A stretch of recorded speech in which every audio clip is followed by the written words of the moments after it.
Hello everyone, welcome back to the channel. Today we're taking a look at the Masters of the Universe Skeletor Origins figure.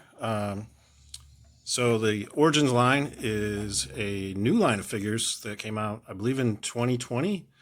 And here you can see what the packaging looks like. It's very retro, kind of 80s look to it.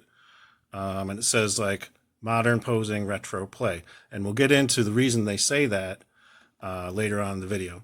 But I wanted to show you the pictures. Here's some of the other figures that are available. Got He-Man, Teela, Man-at-Arms, obviously Skeletor here, Evil Lyn, and Beastman. I don't know how much of this line I'm going to collect. I mostly bought this figure out of curiosity because of certain rave reviews that we're getting from original Masters of the Universe collectors. So I wanted to take a look at it. So I picked it up from Target online. I think it was around $14, something like that. Not very expensive. And so we're going to get this open and we're going to go over the articulation, talk a little bit about the detail. And so stay tuned. Okay, so we got Skeletor out of the package now. And I want to go over some of the details. As you can see, he stands on his own. He's a little top heavy, but you know, it's like that with most action figures.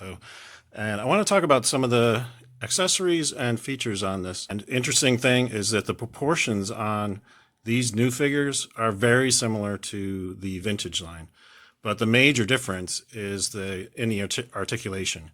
So he comes with two accessories: the staff with like a ram's head on the top of it, looks like, and a sword, or rather half of a sword, because as you can see, there's little notches here.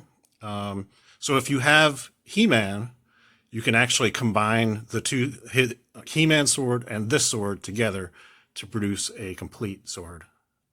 He-Man's is gray on the other side, so you get a gray and blue kind of multicolor effect. And so let's take a look at Skeletor here. As you can see, this thing I think is removable. It's sort of like a vinyl kind of harness thing. So that's sort of pliable, which is nice because if you want to move his arms around, that moves out of the way. As you can see, full range of motion on the arms. They move in and out. The elbows are articulated.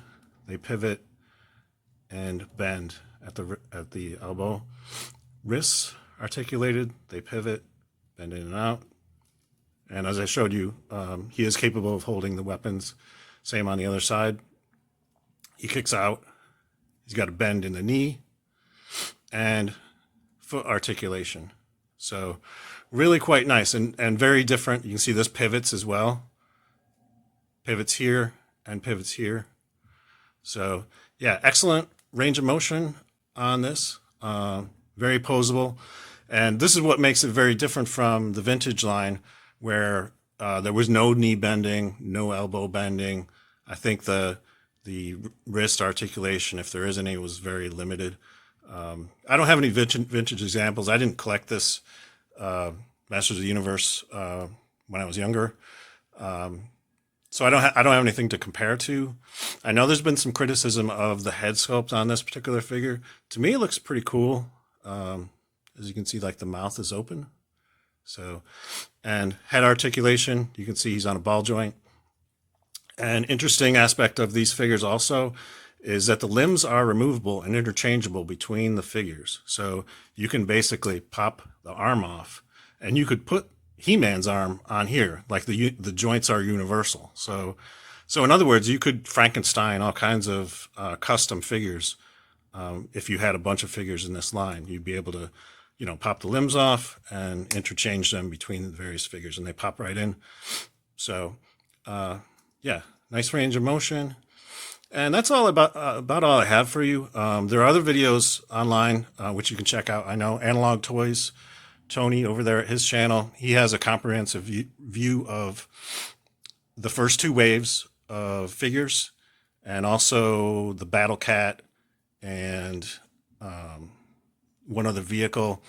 So if you want to check out his channel, I'll try to post a link below, either in the description or in the comments, so you can go check out his latest video, because he shows the whole line.